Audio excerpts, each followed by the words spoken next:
Tina Bergmann and Bryan Thomas with us to celebrate our third Quaratunes event. 100% of the funds raised for this will go immediately to COVID-19 victims to help them with folks who are out of work, who are out of food. So to help them, we've already raised $3,000 from the first two concerts that we did, and this is our third concert. You'll find that Bryan and Tina will be interacting a lot, really closely to each other. That's fine. They're married to each other. That's what I wanted to put that out there for you. So they are going to play an eclectic collection of music, which they will talk about and introduce. So without any further ado, Tina and Bryan.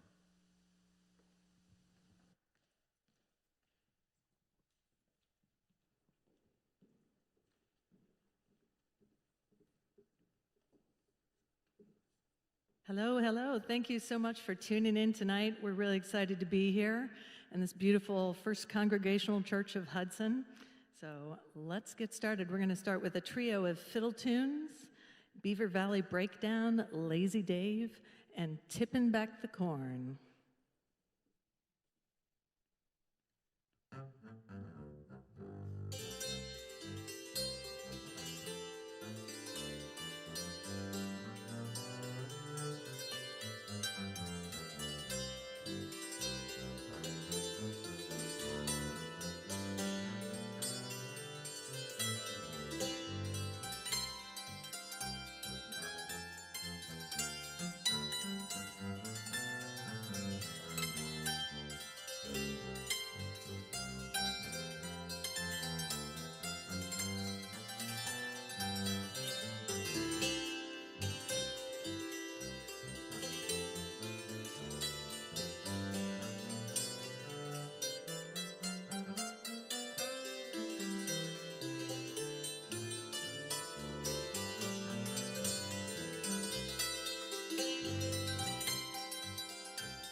Thank you. So that last one, Tipping Back the Corn, is actually recently written. It's a tune by Jordan Wenkoff from Chicago, fantastic fiddler, wonderful tune writer, obviously. And next, we're going to play sort of kind of a mashup. So I think we play sort of a wide variety of music from a lot of different genres. And some of it's more highbrow, like a little bit later we're going to be playing some Bach. And then some of it's more earthy, like what we just played a moment ago. And then this next set sort of, I think it kind of defines this country mouse and city mouse kind of mashup that we like to do. So the first one is a tune from a 1610 Fitzwilliam's virginal book. And a virginal is a very early harpsichord. And I like to think of people in, I don't know, probably like horsehair wigs and probably lots of itchy clothing and things like that. Very primly playing their early harpsichords. So there's that. And then the next tune that we're going to put it with, this is where it gets a little earthy, it's Schottisch du Stockfish. So we had to do some research because we didn't really know the origins of this tune. And the stockfish is a way of preserving fish. And I think that we found out about it happening in Norway. So basically they catch all these cod and they, of course, gut them and everything. And then they hang them by the tail on these huge wooden A-frames. There's like thousands of these fish. And you can imagine it's pretty fragrant. And then they basically freeze dry and all the moisture goes out of them and they become very flat. And when you take it out, basically you have like a cod bat. It's not even like a fish anymore. It's more like a bat. And you can store these very easily and they're very stable, which was really important for sailing vessels. So when you want to use your codfish, you may be wondering, how do you use this Well, fish? first you need to take a mallet and you need to beat the heck out of it. I forgot that part. And then you have to soak it. And then this flat fish becomes like a plump fish again. Like a sponge. And then you can take the spine out and all the other little bones and you take it off the skin and you add it to your soup. And if you're not too grossed out by the smell, there was a great account of somebody who just could not abide by stockfish because the smell was just a little too much for him. I guess it's very flavorful. Yeah. So in this tune, it's a Schottisch du Stockfish. So someone wanted to make a dance for this stinky fish.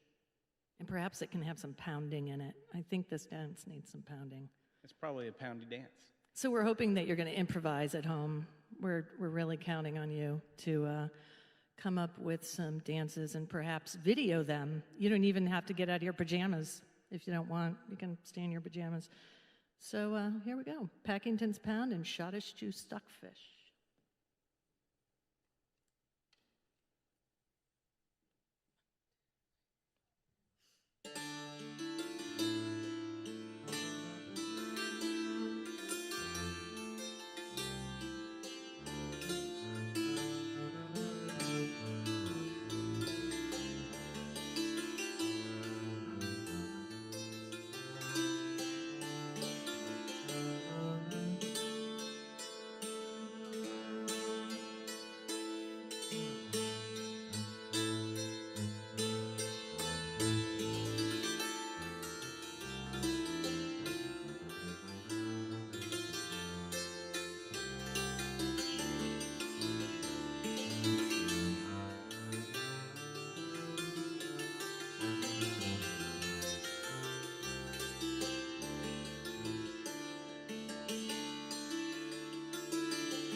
Nice.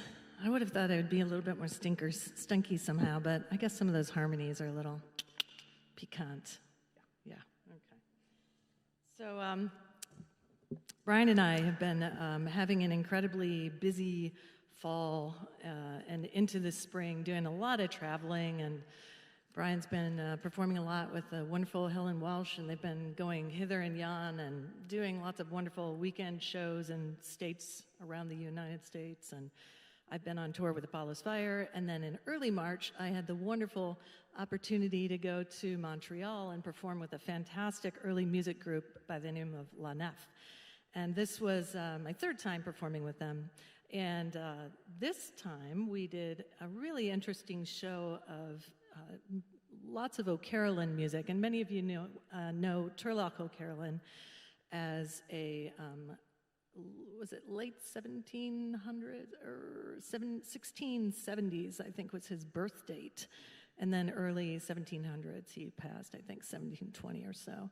So quite a long time ago, and he was an Irish harpist who was blind, and he had wonderful talent and went all around Ireland playing at different houses and for different families. And then he would, as a way of thanking them for sort of feeding and housing him, he would make tunes in honor of them. So he would either just name them, for example, one of the tunes we're going to be doing is Sir Charles Coote. So he must have been a good patron. Mm-hmm. And we're actually going to start this set off with the Fairy Queen going into Sir Charles Coote. So 2 Carolyn tunes.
Thank you. So we're going to continue with the O Carolyn, and we're going to include one of the pieces from the show that I did in Montreal. It was O Carolyn's Welcome to Sweden. So it was exploring some of the similarities between traditional Swedish music and the music of Turlock O Carolyn. And one of the really fantastic parts of being in the show is that there were not one, not two, but 3 nyckelharpas on stage at the same time, and only 2 were being played at any one time. But if you're not familiar with it, a nyckelharpa is a keyed fiddle, and it has resonating strings underneath the strings that are bowed. So it's a bigger instrument. You actually have to have a strap to hold it on your body, and then the bow is much smaller. And it has a really interesting kind of soapy sound to it, at least I think it does. And it's incredibly resonant for being the smallish instrument that it is. And this is a piece called Nus Ole's Life Music, which the story goes that this man, Nus Ole's, was being honored as he was sort of on his last legs. And someone wrote this piece for him. So I'd like to think that when they played it for him, he got up and he had to play with them. That's how my story ends. So we're doing Nus Ole's Life Music, and then after it, we're going to do 2 O Carolyn pieces, a jig to James Batag, and Carolyn's Welcome.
So we're going to change gears a little bit here. Bryan's going to go take a load off of his feet. And I'm going to play a piece of music that I just fell in love with. It's a Sephardic piece. And the Sephardic Jews were the Jews that were in Spain. So the language that this piece is written in, it's a sung piece, but I'm just going to play it for you tonight. The language that it's written in is called Ladino, which is a mix of Spanish and Hebrew. So it's a very unusual language, and it's still being spoken today. So this piece is called La Rosa en Florece, which is the rose blooms, and it's a love song. And within the tradition, I'm going to start out with a taksim, which is a musical meditation that sets the mood for the piece and the tonality.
Thank you.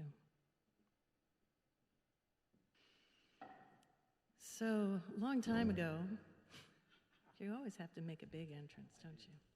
A long time ago, when our firstborn was just a toddler, Bryan started preparing. He applied and was accepted to the International Bass Competition. Yeah, the International Society of Bassists competition in 2001.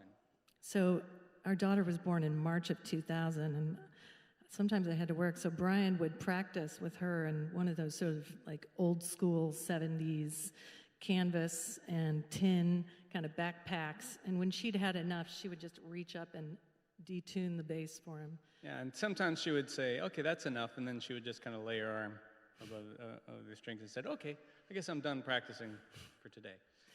So she's 20 now. She does the same thing. She hasn't changed a bit. Well, and often what I was practicing was probably the greatest teacher I've ever had, which is the Bach cello suites. And so, I think Yo-Yo Ma came through last year to Blossom and played like all 6 suites.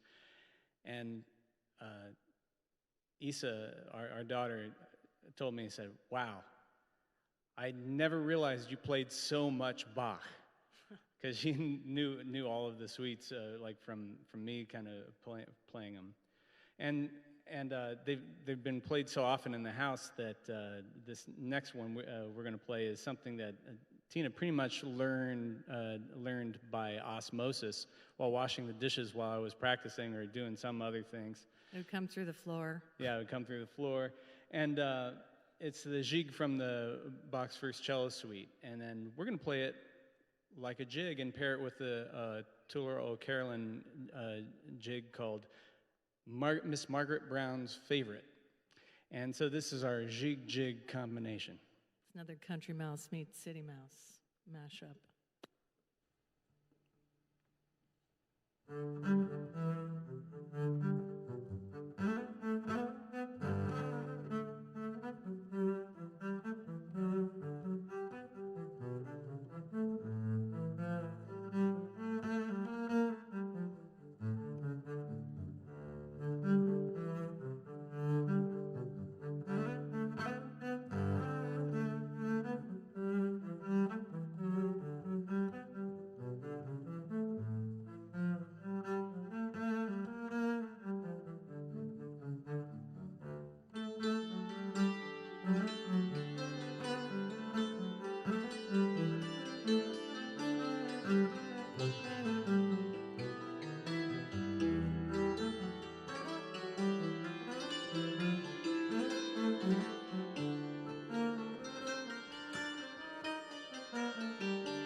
Thank you.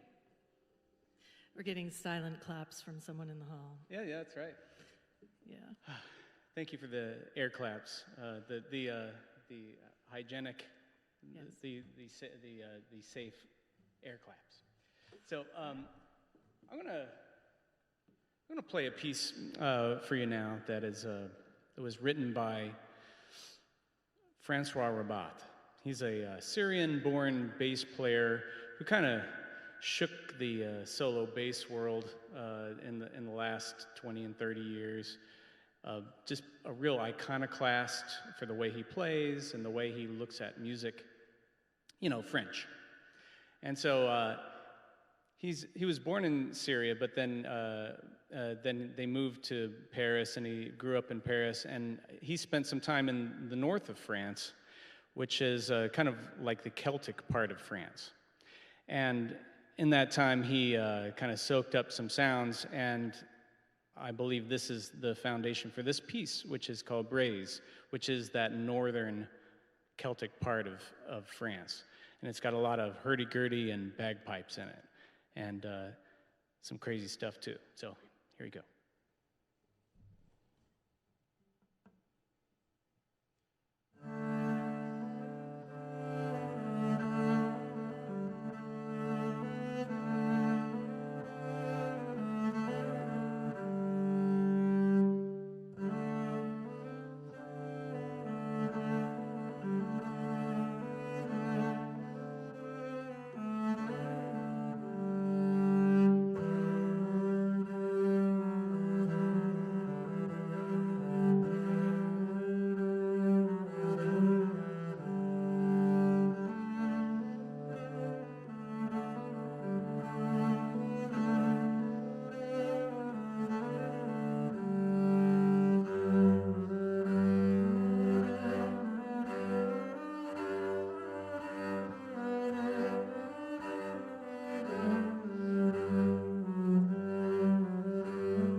I don't know if I can go on after that.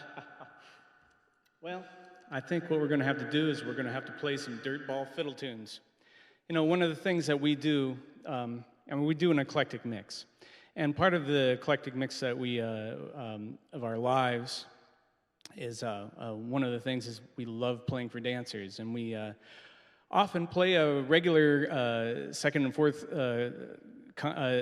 Thursday contra dance. Unfortunately, contra dancing is not the best mix with a virus. Socially, yes, with social distancing. Yeah, because basically every dance you wind up holding the hand of everyone in that dance, which is problematic. Mm-hmm. So, for those of you dancers at home, this is for you. Make a nice short line, and this is a combination of some of our favorite fiddle tunes. It's first one is Cowhide Boots, and the other one is Pretty Betty Martin.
Oh, yeah, that's what I'm talking about.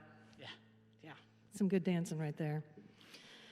Well, you know, when we announced that we were doing this live stream, we got responses from all over the nation and some responses from Canada, and people reached out and they were really excited about it, really excited to share this with us. And one of the people who reached out told me that a special person is having a birthday this Sunday, and it's not just any birthday, it's an 84th birthday, which I think if you've lived 84 years and you're surviving the virus, you're doing a good job. So we want to take this moment and just wish Dave Root a very happy birthday. And good job staying home, Dave. We're proud of you. Don't go out. You can go out to the mailbox, but remember, wear pants. This has been a problem in some states. They're on their final warning, I think in Maryland. You cannot go to the mailbox without pants. So just let that be a little birthday blessing to you. And happy birthday from us. So we're going to head into our final two sets. And before we do that, we want to thank so much the First Congregational Church of Hudson for having the generosity to create this program that supports people who are really in need from this pandemic. And they've already raised quite a bit of money to help people who don't have food or perhaps can't pay their utilities or just struggling financially. So we're hoping you're going to dig deep and find some generosity within your heart as well. And of course, we're very glad to be here playing music. It was crazy to be going out to a concert. I had to remember how to put on my concert lips before I went out to get my lipstick on. It was, but I did it. I hope they're satisfactory. So thank you so much to Mark Cooper. Yeah, Mark Cooper and our Tom sound Scott man. for our skeleton crew here at the church. And Super skeleton. thank you for the First Congregational Church of Hudson for having us. It actually feels really good to have an audience out there and the community building that can happen even across a distance. Yeah. So we're going to start our last couple of sets, and the first one is La Llorona, which is a traditional and beloved Mexican folk tune, and it has all of the elements of a fabulous telenovela. And it has beauty and love and pride and betrayal, and I think there's probably a lot of shiny silver in there as well. And there's a ghost. So this is the song of the wailing woman, La Llorona. It was also featured recently in the Disney movie Coco.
Vale.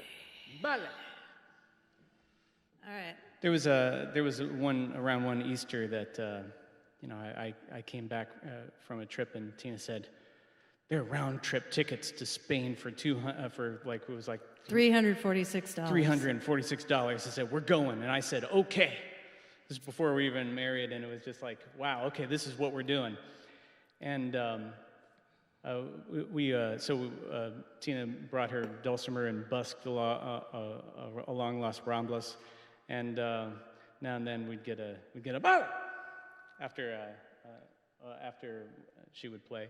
The thought now of taking my instrument to Spain, and it barely fit into the little Spanish car that we were picked up in. Part of it was sticking out the window, but it's just mind-blowing. It's youth, the confidence of youth, right? Now it's the wisdom of youth. Well, these last two songs we're going to play as a set, and they're two dance tunes, but from Spanish language countries. The first one was written by Cuban composer Ernesto Llorona in the last part of the 19th century, and it's a danza, which is kind of a precursor to other Latin dances. There's a dance called a danzón that came from danza, and then from danzón came cha-cha-cha and mambo and all that. And you can hear that in this piece, and it's called Al fin te vi, which means finally I saw you. And we're going to pair it with another dance, a waltz from Carlos Bonnet of Venezuela, and it's called La Partida, which is the parting.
Thank you so much for coming out tonight and sharing this time with us. Please make a donation, and also please feel free to check out our website at allroadsleadhome.com. Thanks again. Be safe and be well, and I hope you have a wonderful evening.